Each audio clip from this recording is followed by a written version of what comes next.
I used to think adventures had to be big and impressive feats requiring huge challenges to the mind, body, and spirit.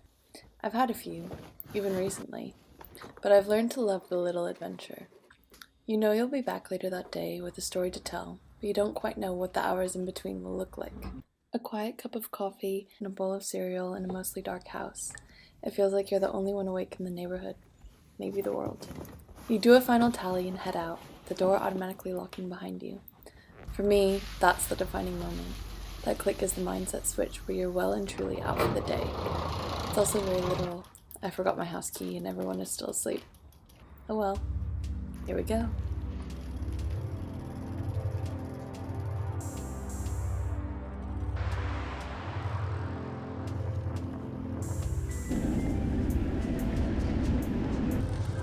At least to me, open water swimming feels adventurous.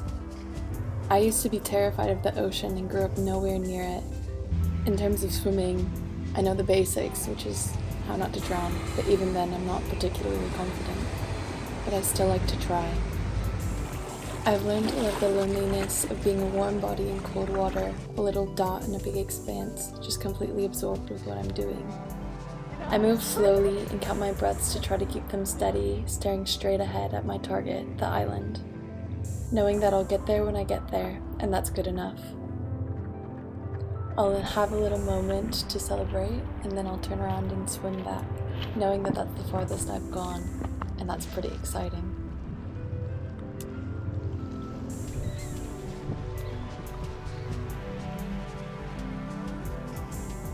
I feel a bit silly calling this an adventure, but if the definition is an unusual and exciting experience, I think it counts.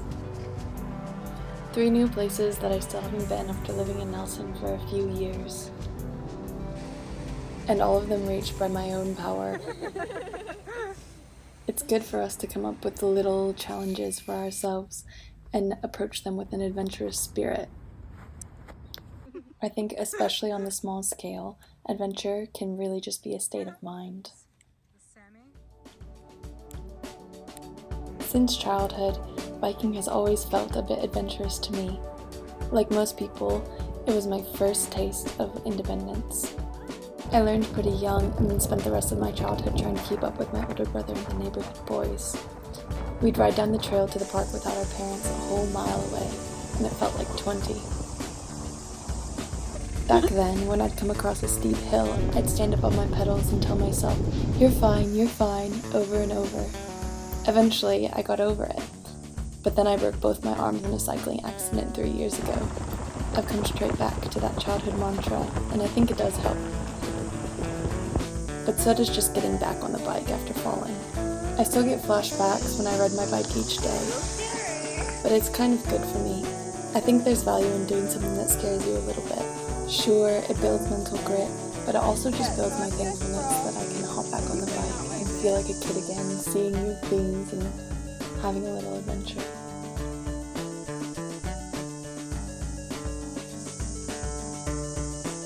But trail running is definitely my favorite way to have a little daily adventure. I fell in love with it on a beautiful morning at my summer camp in Colorado. My friends were scheming on tagging a small peak outside of the property. We definitely weren't supposed to go alone and only had an hour of free time to get it done. I'd never run much more than a flat 5K at that point, but I said I'd give it a shot. An hour later, we were back at the dining hall, legs muddy, proud of ourselves and our secret outing.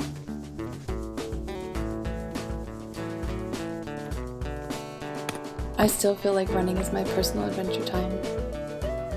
As I've gotten into the longer distances, I've learned to love the feeling of getting so far and seeing so much on my own 2 feet. I love being outside and challenging myself, perhaps even suffering a little.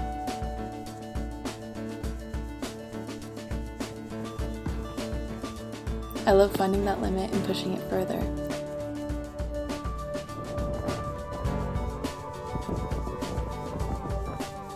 And I did find a limit on Dunn Mountain. I'd been moving for hours and was still 20 Ks and a few major hills from home. I freaked out and called my friend Charlie, begging him to drop my bike off in the brook.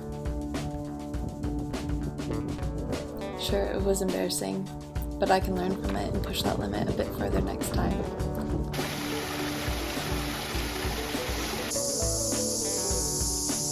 That's the point where the definition of an adventure can become looser, more of a feeling than an act. Getting to that headspace can happen anywhere, even a couple hours from home.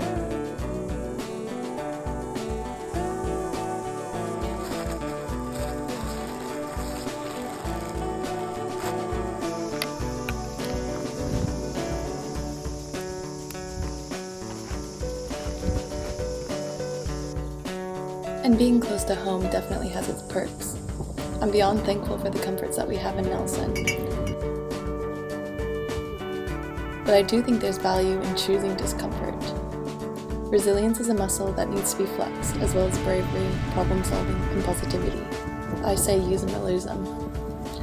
I'm thankful that outdoor activities give me a safe space to practice these skills. I'm thankful to live in a place where you can choose adventure at your doorstep.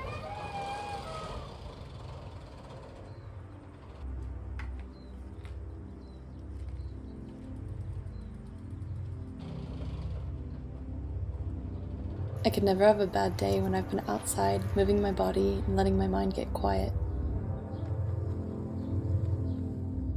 In fact, those are always the best days, no matter how badly I fail.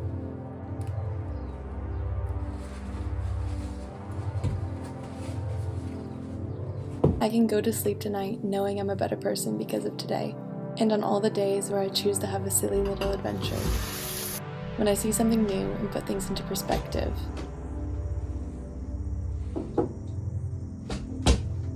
Hi! Did you have a good day? Yeah.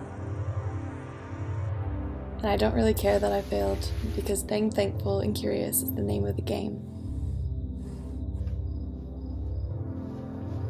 And as Alexi Papa says, good thing I didn't accomplish all my goals yet, because then what would I do tomorrow? Maybe I'll have another little adventure.